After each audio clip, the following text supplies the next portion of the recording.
I'm Danielle Cook, and I want to welcome you to Cooking with the Cook Sisters, brought to you by the United States Botanic Garden. We're very happy to be with you regularly to offer online cooking demonstrations and home garden tips. Today, I have a winter squash that I've taken out of my cold storage, and I'm going to turn it into a pasta dish.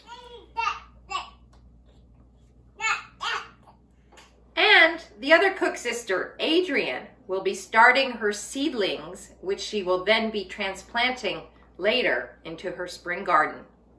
So let's get cooking. This is a Cinderella pumpkin, a culinary pumpkin with deep orange flesh that tastes a lot like butternut squash. The outer skin is actually not that thick, so it's easy to cut into. You can see this squash has a thick flesh, and removing the seeds and membrane is a breeze. I'm using a spoon for the smaller pieces, and for this large piece, I'm going to get out my ice cream scooper. Cut the squash into more manageable wedges to remove the skin. This winter squash has held up nicely in my cold storage for several months, but you could also use a butternut squash, regular pie pumpkin, or a red curry pumpkin. Next, I'll cut the squash into 1-inch cubes. I need 1 pound for today, and the rest of the squash will be cleaned up, cubed, and frozen for another use. We'll begin by heating our olive oil in a Dutch oven and adding garlic and onions. Once that's softened, add 1 can of diced tomatoes. Let the tomato mixture come to a bubble and add your squash and 1 cup of vegetable broth. I'll hold back some of the broth in case the sauce is too thick later. Cover your Dutch oven with the lid and let the squash cook until it's good and tender, 15 minutes. While the sauce is cooking, prepare your pasta, but cook for 2 minutes less than what is indicated.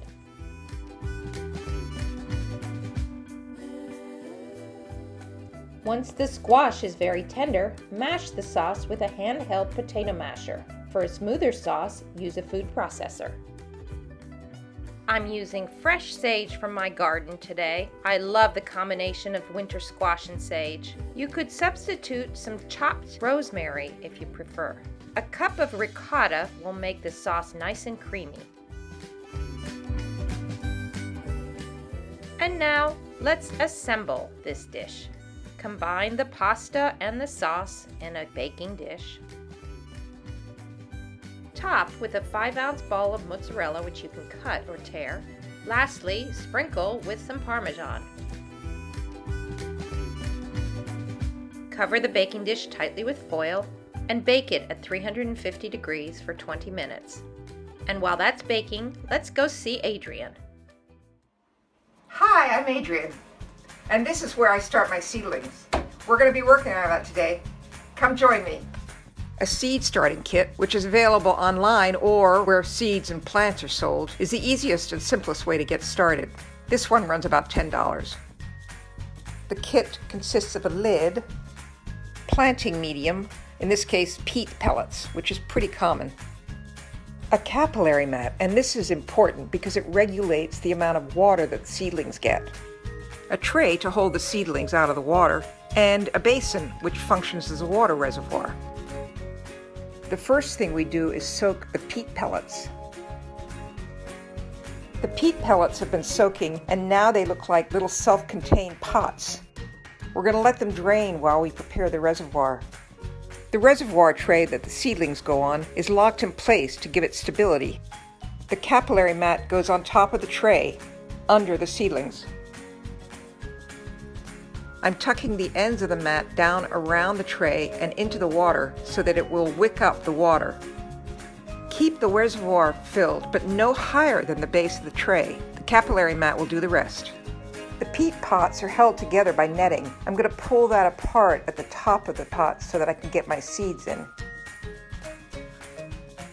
The little peat pots are ready to go. I'm starting with lettuce that's left over from last year. A couple of seeds in each pot.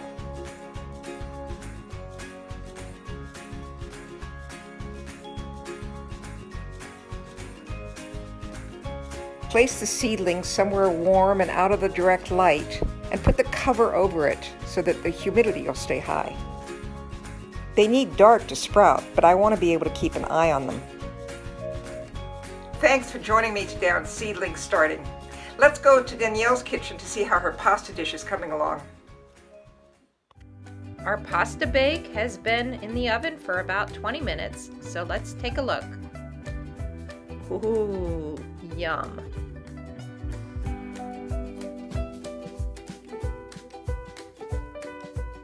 Thanks for joining us today. We'll see you next week to celebrate Valentine's Day and to see how Adrian's seedlings are coming along.